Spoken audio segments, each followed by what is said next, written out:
Hey YouTube, I'm shutting down the site where I was selling courses, and in the process I thought I would just at least upload the videos, the courses that I'd made already, onto YouTube just as a way of archiving them, but also just putting it out into the world for free now that the way to buy them is no longer there. So what follows is a bunch of videos in this playlist about how to set up Instagram and how to use Instagram that was previously locked behind a paywall in a course, and so now is available for free. So there might be some references to go checking out my courses and things like that you'll just have to ignore. You can just watch them on the YouTube channel.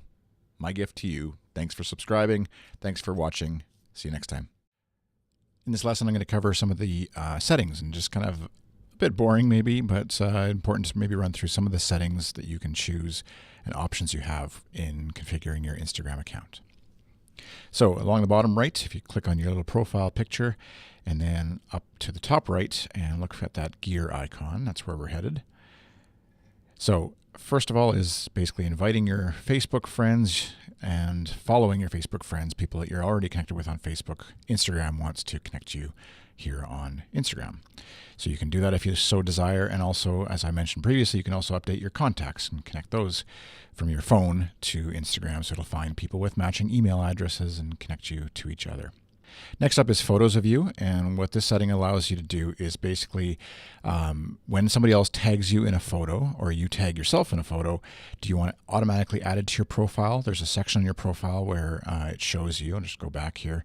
This third tab over shows you any photos that you have been tagged or identified in, basically. And so what the setting there is do you want it automatically added to that page if you have or anybody else has tagged you, or do you want to be able to manually add them, or do you want to just completely hide them completely from that page?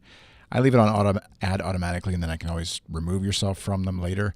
And it just depends, I guess, how many other people might be tagging your face in their photos. Next up is story settings, which we covered a little bit in the story video, but just to reiterate here, you can hide your story from people. So anybody who's following you already, you can tap and basically hide your story. So they won't be able to see anything you publish to your Instagram story page. They will still see any regular photos and videos you post to your account that go into the regular Instagram stream, but your story will be completely hidden from them. And then you can always come back in here and unhide them.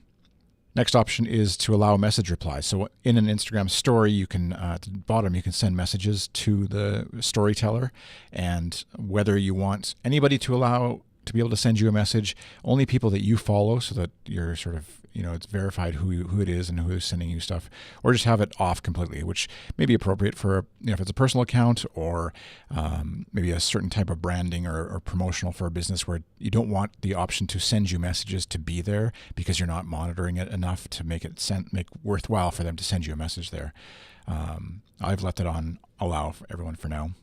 The next option is whether you want to allow sharing. And so this means, do you want people to, from when they're viewing your story, do you want them to be able to send that, whether it's a picture or a video that you've posted to your Instagram story, do you want them to be able to send that to somebody directly? So it's a private message. It's not posting it publicly anywhere, but it does allow them to share your story maybe beyond people who already follow you. So this can be good or bad, obviously, and your mileage may vary, and you can always turn it off later if you so desire. But once somebody shared something, you can't sort of pull it back. Finally, do you want your Instagram stories saved to your camera roll and saved to the archive, and automatically do that? They'll be saved on your camera roll. Obviously, only you can see that there. But if they say it gets saved to an archive, then you can allow them to be seen by other people later because they're in your archive on your profile. Next up is editing your profile, which we've covered a bit, and I won't go into too much detail here. This is where, for anybody interested in an Instagram business account, you can turn your personal account into an Instagram business account, which that is something that I'll cover in a different course, likely titled Instagram for Business 101, maybe, something like that, something creative like that. But you can update your profiles, change your photo, etc. right here. Next option is to change your password. So obviously you just type in your current password, type in your new password, type in your new one again, and it'll change your password. Your saved login info is if you want your phone to save your login info so you never have to log into your account ever, basically. If the app is deleted, I believe you'd still have to log in again, but it may get saved to the iCloud backups for Instagram on an iOS device. In Android devices, your mileage may vary. Posts you've liked means it'll show you any photos, posts from other people that you have liked. So I'll just go back here and just like this one. And then posts I've liked will appear there. So it's just a way of archiving that, and also just kind of seeing what you've liked, I guess. If there's, for whatever reason, maybe you're applying for a job and you don't want somebody to see that you have liked photos of hockey because you're applying for a job at an anti-hockey website. I don't know. The internet is crazy. I'm sure things like that will come up.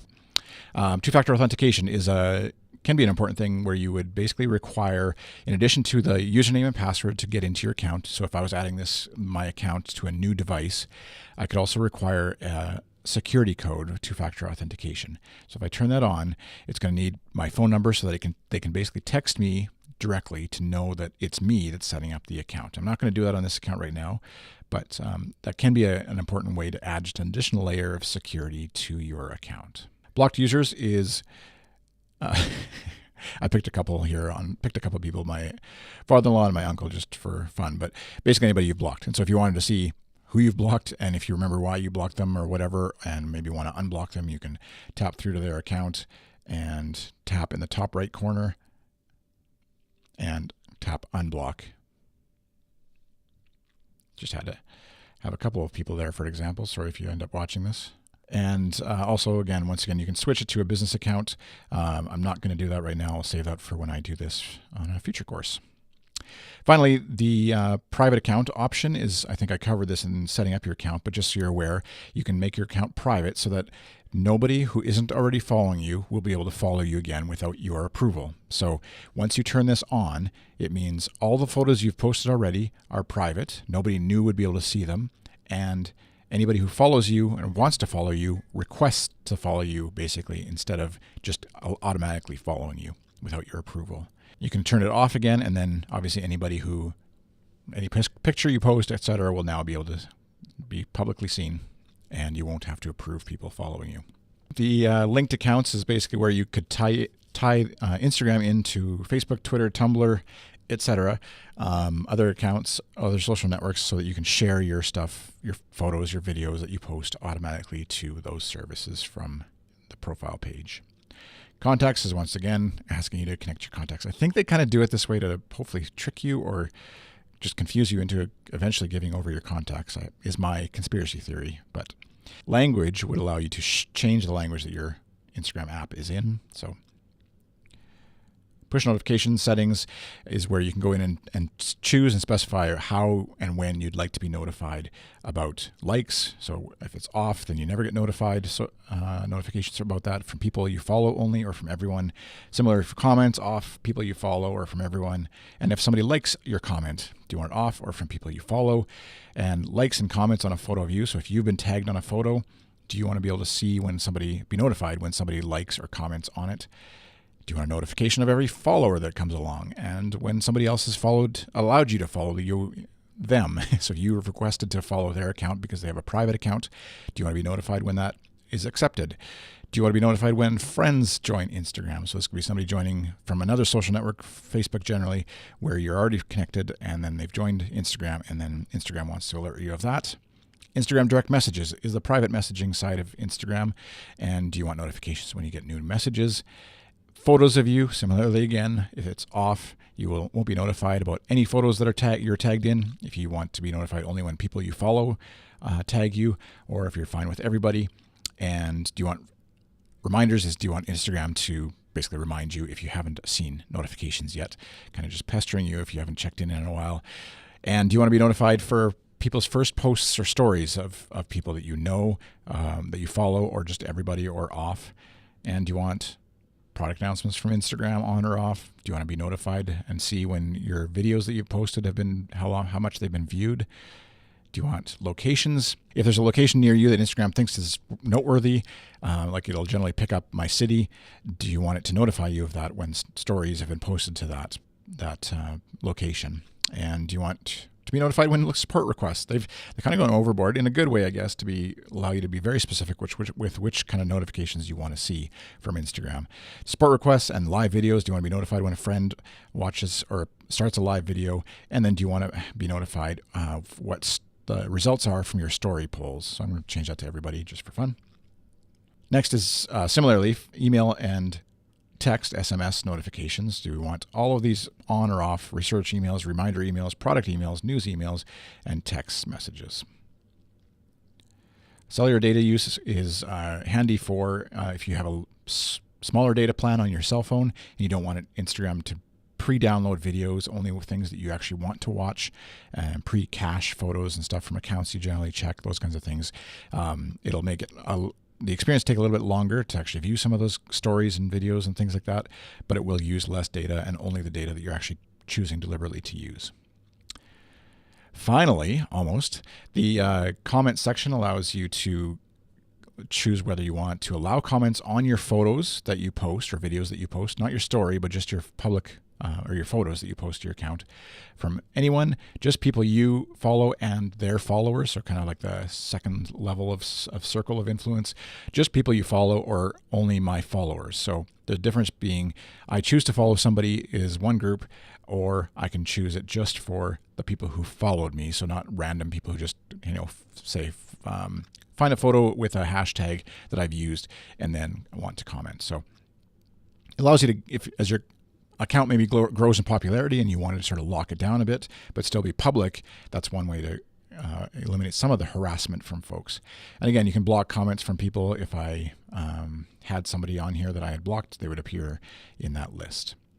You can have an automatic filter of offensive words so that comments with, I'm assuming, swears and other vulgar hate speech kind of stuff would get automatically blocked, but your mileage may vary, and which is why they also have a manual filter, so you can add words here that you want to be blocked automatically as well. I'm going to just leave it on enable keyword filter and get rid of that, and then use the default keywords that hides commonly reported keywords from my posts. Final few options here are, do you want to, when you post a photo or a video to your Instagram account, not your story, but just to your account, do you want to save the original photo as well? So if you take a photo with your phone, it'll have an original photo, full-size photo that then gets cropped down to a square photo, and any filters you add. And so effectively, if you have that on, you'll get two photos saved. One is the original untouched photo, unfiltered photo, and the other one is whatever you end up posting to Instagram. Do you want your phone, if it's able to, do you want it to vibrate for notifications? So it just uses the vibration system in the phone to do that. And then do you want to show activity status, which basically allows people through direct messaging to see when you were last active on Instagram. I kind of like to advise people to turn that off because it's just kind of like creepy. Why does Instagram need to know that? They may use it eventually for advertising to you or trying to get you to pay more attention to your Instagram account. If they track sort of that you haven't been on in 2 hours, they might try and send you a notification to come back and view Instagram because they kind of want your eyeballs on the account. Finally, I won't go through all of these, but basically you can access to the support center on Instagram. You can report a problem, a general problem. This isn't about necessarily a specific account, although you can do that here as well, but that's easier to do when you're actually on an account page. And then also going into what Instagram ads are, their blog, their privacy policy, their terms. You can clear out your search history, so what you've searched for in the search tab can be cleared away.